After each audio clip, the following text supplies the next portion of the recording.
Tumsifu Yesu Kristo daima na milele. Karibuni kwenye matangazo yetu ya tarehe 6 mwezi ni wa 7. Karibuni sana. Wasichana, mambo ya kukaa mbele na unapanua mguu umefanya mpaka siku hizi father hata hawezi simama mbele, anaongelea huko ndani kwa sababu kuna mambo ambayo haendi vizuri. Tafadhali wasichana, mvae vizuri. Usiweze kumunini utumishi wa Bwana. Ya pili, matoleo mnatoa balance diet. Mambo ya kutoa ndizi inajaa. Father anashindwa akule nini aache nini. Tafadhali.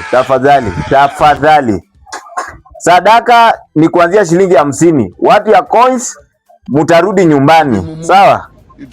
Ndio. Last Sunday tulisanya sadaka 150 shillings. Nani alalamika huyo? Sister Monica. Mbona unalalamika, unatoanga? Sister Monica, unatoanga? Haya, father akikuja kwenye mchango ama kuja kwa jumuiya, mambo ya kupika mchele maragwe full stop. Mwisho wa matangazo. Kuna mzinga ilipotea ya divai na damu ya Yesu. Hiyo itakuhangaisha kabisa. Haya. Mwisho wa matangazo.